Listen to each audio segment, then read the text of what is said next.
నాయకుడు చెప్పిందే శాసనం, నాయకుడు చెప్పిందే వేదం. ఇది ఒకప్పటి రాజకీయం. కానీ ఇప్పుడు అవన్నీ మారిపోయినాయి. లీడర్ సాబులు ఎవ్వలంతకు వాళ్ళు తీరు తీరు ముచ్చట్లు చెప్తుండ్రు. సొంత పార్టీ మీదనే బాణాలేస్తుండ్రు.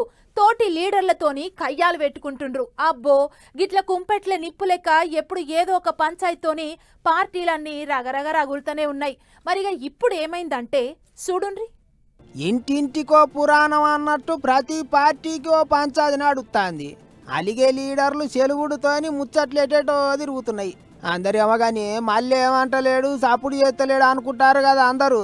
అందుకే కావచ్చు ఉండి ఉండి పెద్ద బాంబు వేసిండు మునుగోడు ఎమ్మెల్యే రాజగోపాల్ రెడ్డి సారు. నల్గొండల గంత పెద్ద మీటింగ్ అయితే కూడా పోలేదు. ఏమైందో అనుకుంటూనే ఉండరు కదా అందరూ.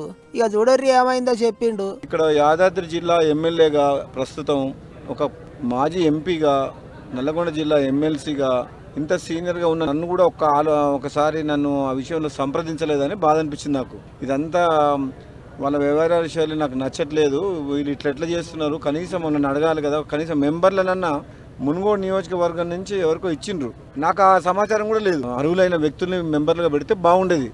కానీ ఇది వన్ సైడ్గా హైదరాబాద్లో కూర్చొని ఇట్లా నిర్ణయం తీసుకోవడం కరెక్ట్ కాదు, ఇది తప్పు. ఇది అంత రీతిపాతి లేకుంటున్నది వ్యవహారం, అందుకే దూరం ఉంటున్నా అన్నట్టు చెప్పుకొచ్చిండు సారు. అంతేకాదు, యాదగిరిగుట్ట గుడి కమిటీ మెంబర్లను ఎంపిక చేస్తే దాంట్లో మునుగోడికేంచి కూడా ఓ మనిషిని పెడితే గాయంత ముచ్చట తనకు చెప్పరా అన్నట్టు నారాజైండి ఎమ్మెల్యే సాబు.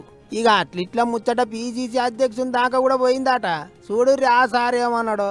యాదగిరి గుట్టని ఒక పెద్ద దేవాలయముగా, పెద్ద సంస్థానంగా తీర్చిదిద్దాలనే ఆలోచన ముఖ్యమంత్రి గారిది. పార్టీలకు అతీతంగా కొంతమంది నిష్ణార్థులను నాకు వేశారు. ప్రభుత్వ పరంగా కాకుండా ఆ వేసిన వ్యక్తుల యొక్క సహకారంతో కూడా ఆ మందిరాన్ని అభివృద్ధి చేయాలని ఒక్కొక్క రంగం నుంచి ఒక్కొక్క వేశారు. దాన్ని రాజకీయ కోణంలో చూడాల్సిన అవసరం లేదని నేను అనుకుంటాను. ఎమ్మెల్యే గారు మాట్లాడినారు, వారికి కూడా చెప్పినాను.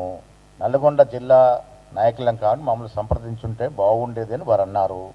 నేను కూడా దానికి ఏకీభవిస్తాను, ముఖ్యమంత్రి గారితో మాట్లాడతాను. అన్ని చెప్పే చేయాలంటే ఎట్లయితుంది? అప్పుడప్పుడు పెద్ద మనుషులు పైసలా చేస్తుంటారు, అందరు దానికి తగ్గట్టు నడవాలి అన్నట్టు చెప్పుకొచ్చిండు సారు. అన్యమ గాని ఇప్పటికే మంత్రి పోస్టు కొరకు చానొద్దుల సంధి సొంత పార్టీ వాళ్ళతోనే సిరుబుర్రు అంటాడు రాజగోపాల్ సారు. ఇక ఇప్పుడు గిట్లా ఆయన నియోజకవర్గంలో ఆయనకు తెలియకుండా పదవులు పంచుతా అంటే ఇంకింత నారాజు అవుతున్నాడట. అందుకే పద్ధతి మంచిగా లేదని బాగా చెప్తా చెప్పవచ్చా. మరి ఇక వ్యవహారం ఎటు తిరుగుతుందో చూసుకుంటూ పోవాలి.